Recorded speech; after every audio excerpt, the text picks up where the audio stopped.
할렐루야. 우리 수요 영상으로 성경 공부하는 시간이 돌아왔습니다. 요즘 날씨가 많이 쌀쌀해졌습니다. 이 환절기에 다들 건강 조심하시고요. 또 말씀 신앙으로 또 심령이 더 뜨거워진 은혜가 있기를 축복합니다. 오늘은 지난 시간에 이어서 사사시대 때에 있었던 어떤 신앙적인 모습들을 살펴보려고 합니다. 특히 룻기 말씀을 통해서 살펴볼 건데요. 룻기는 여자의 이름으로 된 두 권의 성경이 있어요. 그 중에 첫 번째죠. 또 하나는 뭐죠? 바로 에스더죠. 에스더. 이 룻기는 사사시대를 배경으로 기록된 책입니다. 사사시대가 우리 지난 시간에 살펴본 것처럼 완전히 죄가 가득한 어떤 죄의 악순환이 반복적으로 이루어지고 있는 그런 시대였잖아요. 그럼에도 불구하고 그 가운데서도 아름다운 어떤 신앙의 에피소드가 바로 이 룻기죠.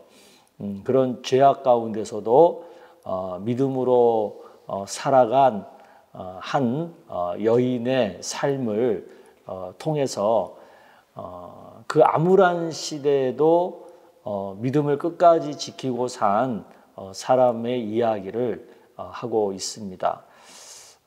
이 이방 여인 룻은요, 정말 하나님을 전혀 모르고 살다가 멸망에 이를 그런 사람이었는데 언약의 백성이 되고 나중엔 다윗 왕가의 일원이 되고 또 그리스도의 족보에까지 그 이름을 올리는 그런 특별한 은혜를 받은 여인이 되죠. 이런 이야기를 이 룻기가 다루고 있습니다. 우리 같이 찬양 한 장 부르고 또 말씀 이어가도록 하겠습니다. 찬양합니다.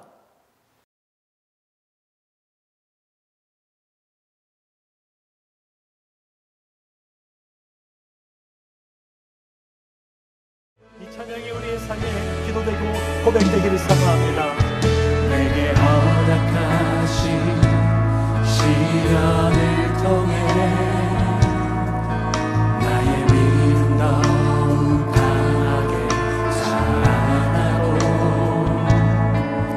험한 산과 골짜기 지나는 동안 주께 더 가까이 나를 이끄시네.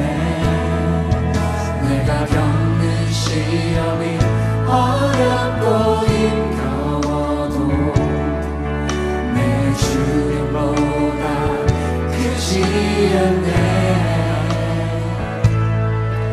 내 앞에 바다가 갈라지지 않으면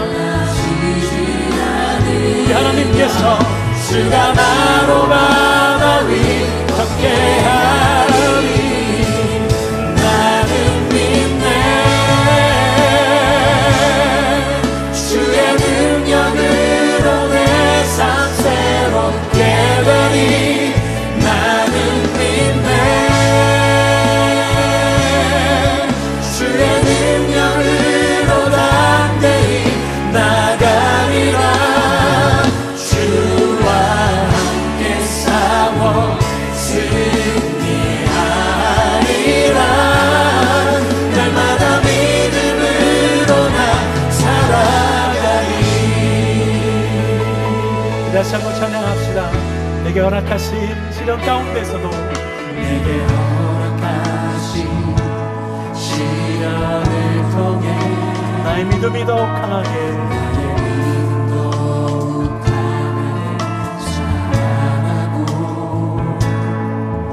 험한 산과 골짜기 지나는 동안 주께 더 가까이 나를 이끄시네. 주님 감사합니다.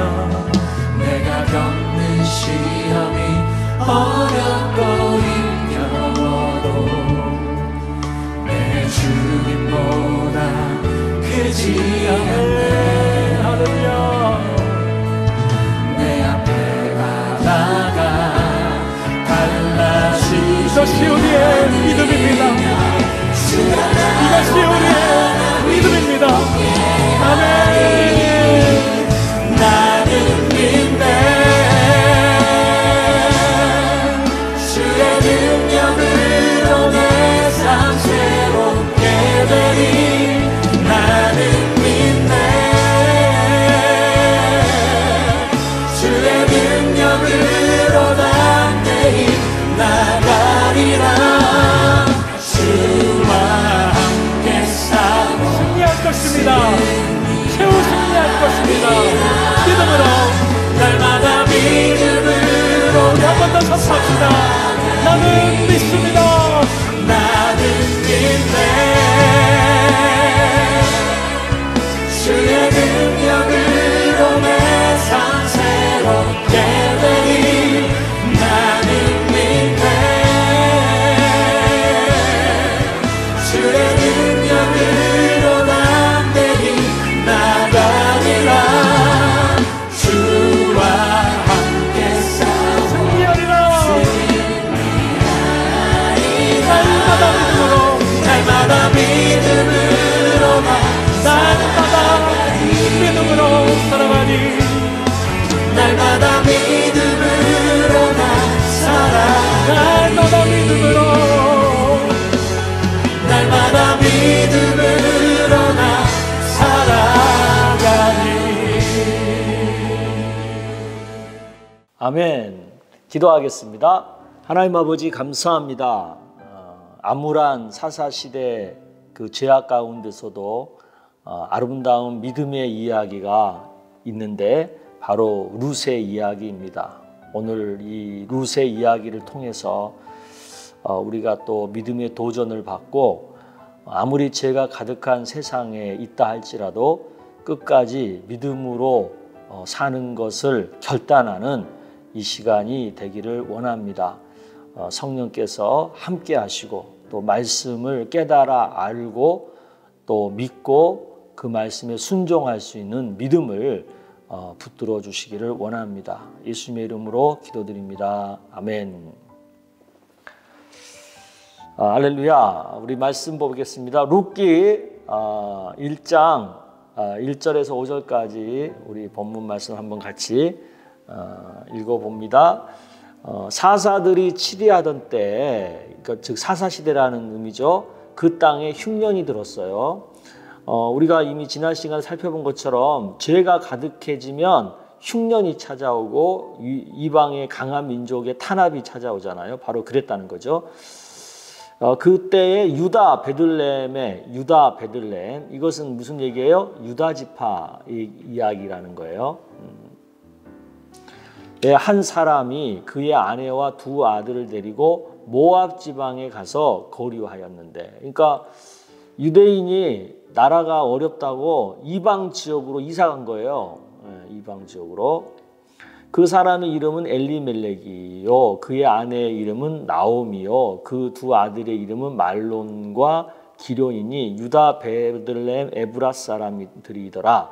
그들이 모압 지방에 들어가서 거기 살더니 나오미의 남편 엘리멜렉이 죽고 나오미의 그 두 아들이 남았으며 그들은 모압 여자 중에서 그들의 아내를 맞이하였는데 하나의 이름은 오르바요 하나의 이름은 룻이더라. 그들이 거기에 거주한 지 10년쯤에 말론과 기련 두 사람이 다 죽고 그 여인은 두 아들과 남편 뒤에 남았더라. 우리가 함께 읽은 이 본문만 봐도 굉장히 분위기가 안 좋잖아요. 흉년이 나오고 고향을 떠나서 이방으로 이사 갈 수밖에 없는 형편이 나오고 또 거기다가 그 집안의 모든 남자, 아버지와 두 아들이 다 죽는 정말 말도 안 되는 그런 불행이 나오잖아요. 그러니까 이 모습을 보면 사사시대의 그 암울한 그 분위기가 느껴지지 않습니까? 이게 바로 사사시대의 어떤 분위기예요. 룻기는 이런 어두운 이런 불행한 분위기에서 시작이 되는 거죠. 그 배경을 좀 우리가 좀 더 구체적으로 살펴보겠습니다. 배경 먼저 시대적 배경. 죄의 악순환, 우리 6가지의 악순환 봤어요. 지난 시간에 악순환으로 말미암아 혼란이 거듭되던 암울했던 사사시대. 사사시대가 한 300년 정도 기간이었죠. 사사시대를 배경으로 하고 있어요.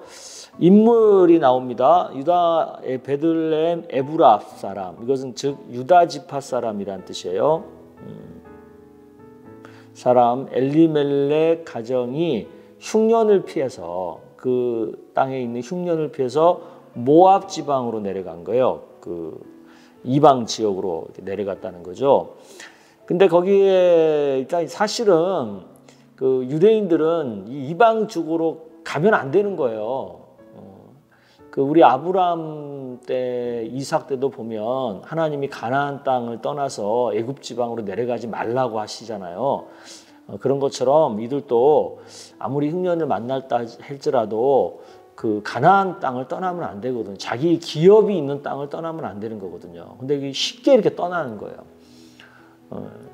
우리도 무슨 어려운 일이 있고 뭐 그런 거 있으면 쉽게 막 교회를 떠나고 막 이렇게 그러거든요. 근데 그걸 쉽게 생각하면 안 되는 거예요. 그리고 내려갔다가 불행을 당하잖아요. 남편 두 아들이 죽는 불행을 당한 것으로 배경이 1차 배경이고요.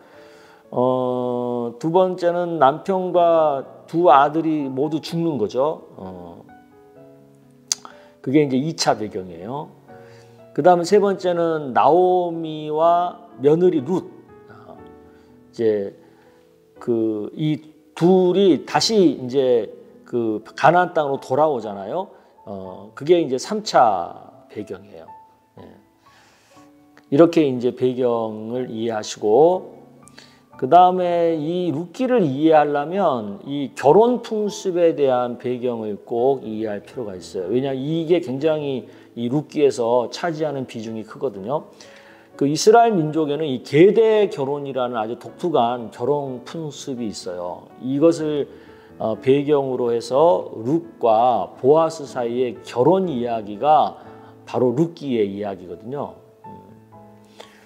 그래서 이 계대 결혼이 뭐냐를 알아야 되는데, 이 계대 결혼은 뭐예요? 그 여러 형제가 있는데 만일 어떤 한 형제가 자녀 없이 죽은 거예요. 그런 경우 다른 형제가 그 형제된 그 의무로서 이 죽은 형제의 과부가 된 아내와 결혼을 하는 제도를 말해요. 그래서 그 죽은 형제를 대신해서 대를 이어줄 후사를 낳아주는 거죠. 그래가지고 그 형제의 이름과 기업을 가문과 지파 내에서 보존해주는 의미가 있는 거고, 또 홀로 남아서 의지할 데가 없는 과부를 또 보살펴주는 의미가 있는 거죠. 그러니까 후사를 이어준다, 그 다음에 기업을 보존해준다, 과부된 아내를 보살펴준다라는 이 세 가지 목적을 위해서 이 계대 결혼이라고 하는 그 아주 독특한 그 결혼 풍습이 있는 거예요, 이스라엘 민족에. 근데 바로 이 결혼 풍습을 배경으로 해서 룻이 보아스라고 하는 한 남자와 사랑에 빠지고 결혼한다는 그 얘기가 그 룻기의 얘기거든요. 자, 룻기의 이야기를 좀 구조적으로 보면, 룻기는 총 그 4장으로 되어 있죠. 그중에서 1장은 사랑의 선택이에요. 먼저 룻이 처한 상황을 우리가 아셔야 되죠. 그 모압 여자 중에서 그 나오미의 두 아들이 아내를 맞이해요. 그러니까 이방 결혼을 한 거예요. 이방 결혼. 사실은 이스라엘 백성들은 이방 결혼을 하면 안 되는 거거든요. 근데 이방 결혼을 한 거예요. 그래서 이제 두 며느리를 얻었는데, 첫 며느리는 오르바, 두 번째 며느리가 룻, 이런 거예요. 그래서 그렇게 결혼해서 한 10년쯤 살다가 그 아들 2명이 죽은 거예요. 그래서 절지에 그 여인들, 아들은 과부가 된 거죠. 그러니까 그야말로 나오미까지 합치면 세 과부가 된 거예요. 세 과부가. 그러니까 굉장히 엄청난 불행을 겪은 여인들이죠. 이런 불행에서 어떤 일들이 이루어져요? 이제 그 두 과부들의 선택이 있지 않겠어요? 이제 여길 떠날 거냐 말 거냐. 그래서 이 시어머니 나오미가 두 며느리들한테 떠나라고 하죠. 떠날 수 있는 기회를 주죠. 떠날 수 있는 기회를 줘요. 나와 함께 하지 말고 떠나라. 예. 자, 이게 떠나라고 했을 때 그 첫 며느리 오르반은 떠나요. 그런데 룻은 어떻게 해요? 떠나지 않죠. 내게 어머니를 떠나며 어머니를 따르지 말고 돌아가라 강권하지 마옵소서. 어머니께서 가시는 곳에 나도 가고 어머니께서 머무르신 곳에 나도 머물겠나이다. 어머니의 백성이 나의 백성이 되고 어머니 하나님이 나의 하나님이 되시리니 어머니께서 죽으시는 곳에서 나도 죽어 거기 묻힐 것이라. 만일 내가 죽는 일 외에 어머니를 떠나면 여호와께서 내게 벌을 내리시고 더 내리시기를 원하나이다 하는지라. 그러니까 롯은 안 떠나요. 그리고 어머니와 함께 하기로 또 어머니가 믿는 하나님을 함께 믿기로 선택을 하죠. 이 선택. 이 선택이 굉장히 나중에 엄청난 결과를 낳죠. 이 선택으로 인해서 이 이방 여인 룻은 하나님의 자녀가 되죠. 그리고 이스라엘의 백성이 되죠. 함께했던 오르바라고 하는 그 동서는 떠나죠. 그래가지고 이런 어떤 결과를 못 갖게 되죠. 그러니까 한순간의 선택이 영혼을 좌우하는 거죠. 한순간의 선택이 영원한 생명을 얻느냐, 영원히 멸망당하느냐, 네, 결정이 나는 거죠. 그 다음에 이제 2장의 얘기죠. 2장은 이제 사랑의 헌신이에요. 뭐예요? 이제 나오미와 룻이 이스라엘에 돌아와 가지고 사는 모습인데, 이때 이제 룻이 생계를 위해서 이삭 줍기를 하게 되죠. 모압 여인 룻이 생계를 위해서 이삭을 줍겠다고 하는 거죠. 먹고 살아야 되니까. 그러니까 그야말로 시어머니를 봉양하는 거죠. 그러니까 성경에 보면 이 고부간의 모습이 나온 게 이 룻기가 굉장히 유일한 내용인데, 여기서 아름다운 고부간의 모습이 나오는 거예요. 그래서 그런 우스갯소리도 있잖아요. 뭐 성령도 고부간의 갈등은 얻지 못한다. 이런 말이 있는데, 사실은 이 룻기에서는 그 성령도 얻지 못한다고 하는 그 고부간의 모습을 가장 아름답게 또 나타내고 있는 말씀이기도 해요. 그래서 이제 어머니를 이렇게 봉양하기 위해서 이삭 줍기를 갔는데, 거기서 이제 이 룻이 그 보아스라고 하는 그 유력자죠. 유다 지파의 유력자, 그 굉장히 힘 있는 사람, 부자, 이 보아스라고 하는 남자의 관심을 받게 돼요. 그래서 보아스가 룻에게 이르되 내 딸아 들으라. 이삭을 주우러 다른 밭으로 가지 말며 여기 떠나지 말고 나의 소녀들과 함께 있어라. 그러니까 이 밭에 그냥 마음껏 이삭을 줍도록 해라 라고 배려를 해주는 거죠. 왜 그러냐면 이 보아스가 이 룻에 대해서 알고 있는 거예요. 소문을 들었지 않겠어요? 자기 또 집안 사람이고 그러니까. 그래서 이제 배려를 해주는 거죠. 그래서 보아스의 도움을 받죠, 룻이. 그래서 그 추수하는 동안에 그 밭에서 이삭을 충분히 주울 수 있도록, 또 소년들이 또 그 과부를 보호해 줄 수 있도록, 그러니까 그 생계와 보호를 제공해 주는 거죠. 예, 생계, 보호. 예. 그래서 이제 그 보아스가 룻을 도와주는 거예요. 여기서 이제 3장에서는 이제 본격적으로 보아스와 룻 두 사이에 어떤 결혼에 이르기까지 어떤 사랑의 관계가 발전이 되고 있죠. 그래서 그 보아스와 룻이 이제 남자와 여자로의 만남이 이루어지죠. 3장의 초반에. 그 의도적으로 시어머니가 코치를 하죠.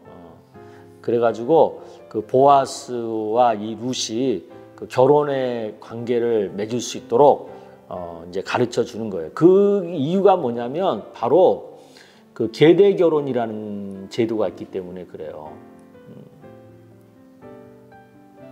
그게 하나의 의무거든요. 자녀를 못 낳고 형제가 죽었을 때 다른 형제가 그 과부된 그 사람을 이렇게 보살펴 줘야 되는 그 의무가 있기 때문에 그것에 근거해서 시어머니 나오미는 룻을 보아스에게로 연결해 주려고 하는 거죠. 그래서 이 룻이 그 보아스에게 그 마음을 고백을 하죠. 나는 당신의 여종 루시오니 당신의 옷자락을 펴 당신의 여종을 덮으소서 이는 당신이 기업을 물을 자가 됨이니이다. 바로 계대 결혼을 해줄 의무가 당신에게 있다. 그 얘기를 하는 거예요. 우리나라 상황에는 굉장히 이해하기 어려운 아무튼 그 문화인데 이 성경에서 말하고 있는 문화니까 그 문화 속에서 이해를 하시면 되겠습니다. 그러니까 보아스가 화답을 하죠. 뭐라고 화답을 해요? 내 딸아 두려워하지 말라. 내가 내 말대로 내게 다 행한다. 그 기업 물을 자의 그것을 내가 하겠다. 근데 사실은 그 우선순위에 있어서 보아스는 후순위예요. 보아스보다 더 우선순위가 있는 기업 물을 자가 있는 거예요. 그런데도 불구하고 보아스는 거기에다가 핑계대지 아니하고 자기가 그 의무를 할 수 있으면 하겠다. 그렇게 화답을 해주고 있는 거죠. 그것은 그만큼 보아스가 이 룻에 대해서 좋은 긍정적인 마음을 가졌기 때문에 그런 거죠. 그래서 그가 현숙한 여자인 줄을 내가 안다. 그 얘기를 하고 있는 겁니다. 이 현숙한 여자라는 얘기가 왜 나오는 겁니까? 그 시어머니 나오미를 이렇게 사랑으로 잘 섬기는 모습을 통해서 그런 것들이 나타나는 거죠. 그러니까 평상시에 우리가 어떻게 사느냐가 주변 사람들에게 이미지로 나타나는 거거든요. 그래서 이제 4장에서 이제 드디어 이제 결혼이 이루어지죠. 그래서 결혼을 위한 준비를 위해서 보아스가 그 기업 물을 자, 그러니까 우선순위가 최고 우선순위가 있는 기업 물을 자에게 먼저 가서 그 사람이 그 기업 물을 어떤 의사가 있는지를 타진을 하죠. 왜냐하면 이 사람이 우선권이 있기 때문에 이 사람이 하겠다 그러면 보아스는 할 수가 없는 거예요. 그러니까 먼저 이 사람을 찾아가서 또 증인까지 세워가지고 그 장로들 있잖아요. 그 증인들까지 세워가지고 그 사람들 앞에서 물을 거냐 안 물을 거냐 그것을 먼저 알게 하는 거죠. 혹시 물으지 아니하려거든 내게 말해라. 왜? 내 다음은 나다 이거죠. 보아스다 이거죠. 그러면 내가 할 거다. 내가 물으리라 이렇게 얘기하는 거죠. 그러니까 그 사람이 이제 포기하잖아요. 그래서 이제 보아스가 룻을 아내로 삼고 그래서 아들을 낳죠. 아들을. 그 아들이 바로 이 보아스가 낳은 아들, 이 보아스와 룻 사이에 아들이 바로 오벳이에요. 오벳. 이 오벳이 누구냐? 오벳이 다윗의 할아버지예요. 다윗의 할아버지. 다윗의 아버지가 이새니까 다윗의 할아버지. 그러니까 무슨 얘기입니까? 룻이 졸지에 다윗 왕의 할머니가 된 거죠. 이방 여인인데 유다 지파의 일원이 됨과 동시에 다윗 왕의 할머니가 되는 거예요. 그리고 나중에 우리가 마태복음 1장의 족보에 보면 예수님 족보에 이 룻 여인의 이름이 나오잖아요. 그래서 그리스도의 족보에도 그 이름이 올라가는 거예요. 여기서 이제 우리가 교훈을 얻죠. 이 한순간 믿음의 선택, 룻의 믿음의 선택이 구원을 받게 되는 거죠. 그 룻과 그의 동서 오르바 두 사람에게 똑같이 기회가 주어졌잖아요. 근데 한 사람은 떠났고 한 사람은 안 떠났고 그 선택에 따라서 그 결과가 완전히 극과 극이지 않습니까? 그래서 우리가 이 선택이 중요한 거예요.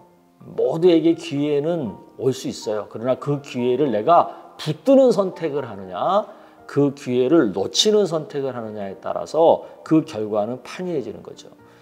그래서 우리가 믿음의 선택을 할 때 우리의 그 미래는 하나님 나라에서 복을 받게 된다는 거죠. 그 다음에 사랑의 섬김, 사랑의 섬김이 복을 받는 거죠. 그 룻이 그 시어머니 나오미를 사랑으로 섬겼잖아요. 생계도 책임지고 봉양도 하고 그랬더니 보아스에게 연결이 돼가지고 보아스의 아내가 돼가지고 다윗의 할머니가 되고 예수 그리스도의 족보에도 그 이름이 올라가는 그런 풍성한 복을 받게 되잖아요. 그런 것처럼 평상시 우리가 사랑하며 사느냐 아니면 나만 생각하고 사느냐 이거에 따라 복이 가깝냐 뭐냐가 결정이 납니다. 그러니까 너무 그 세상을 살 때 당장의 유익만 생각하고 너무 이기적으로 자기 것만 챙기지 말고 조금 손을 펴서 옆에 사람도 생각하고 좀 어려운 사람도 생각하고 좀 이렇게 베풀고 나누면서 살면 그것이 절대 헛되지 않아요. 나중에 나에게 더 큰 복으로 돌아온다. 이것을 좀 우리가 생각하고 살았으면 좋겠어요. 이게 지금 흉년의 때 있었던 일이잖아요. 어떻게 보면 요즘 이 코로나 상황은 우리 전 인류가 처한 흉년의 때, 기근의 때죠. 이럴 때일수록 우리가 더 사랑을 베풀고 사랑을 나누고 살 필요가 있습니다. 콩 한 쪽이라도 나눠 먹는다는 심정으로 조금 우리도 부족하지만 그 가운데서 좀 이렇게 나누어서 이렇게 베풀면서 살면 더 풍성한 복으로 돌아온다라는 것을 명심하고 우리 풍성교회 성도님들께서는 조금 이렇게 베풀면서 사랑을 나누면서 사는 것을 좀 더 많이 하셨으면 좋겠다 하는 그런 바람을 갖습니다. 아멘. 자, 우리 기도하겠습니다. 하나님 아버지, 오늘 룻기 말씀을 통해서 영적으로 암울한 시대 또 흉년의 시대에도 구원받고 복받고 살아갈 수 있는 삶의 비결을 룻을 통해서 깨닫게 하시니 감사합니다. 아무리 어려워도 믿음으로 살고 아무리 힘들어도 사랑을 나누며 사랑을 베풀며 살게 되면 거기에 구원이 있고 거기에 복이 있다는 것을 깨닫습니다. 아버지 하나님, 우리도 이 코로나라고 하는 이 어려운 상황 속에서 끝까지 믿음으로 살게 하시고 또 끝까지 사랑을 베풀며 살게 하셔서 구원받고 복받는 우리 모두가 다 되게 하여 주시옵소서. 예수님의 이름으로 기도드리옵나이다. 아멘. 네, 감사합니다.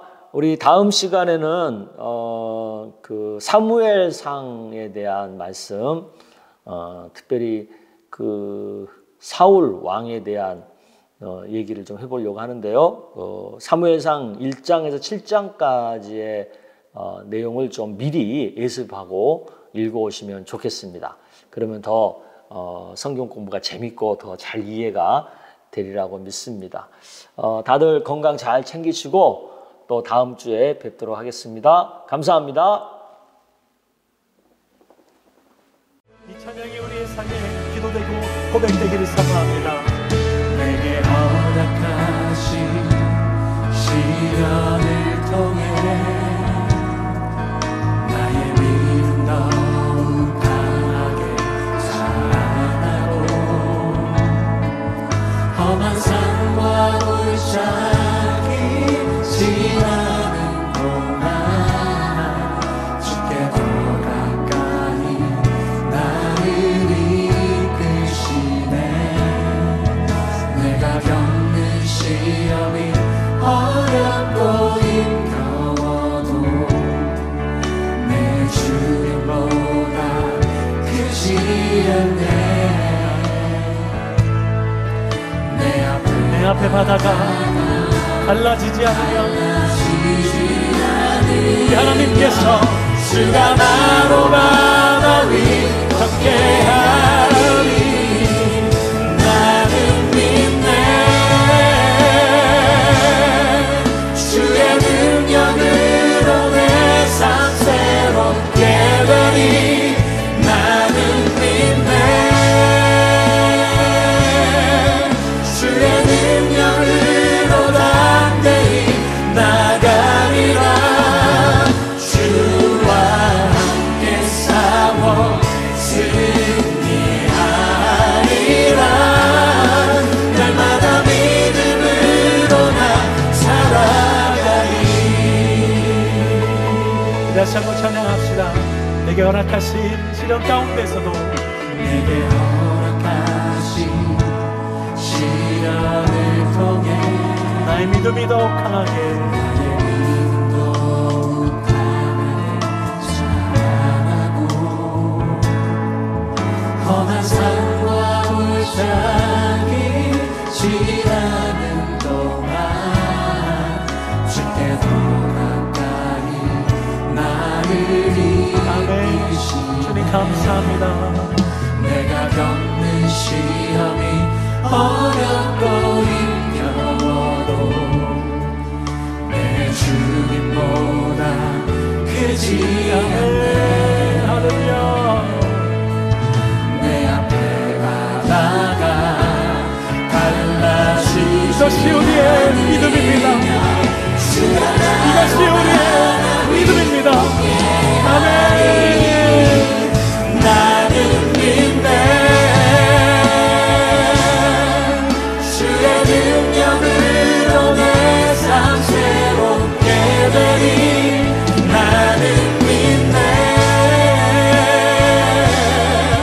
주의 능력으로 담대히 나가리라. 주와 함께 싸워 승리할 것입니다. 최후 승리할 것입니다. 믿음으로 날마다 믿음으로 우리 한 번 더 선포합시다. 나는 믿습니다.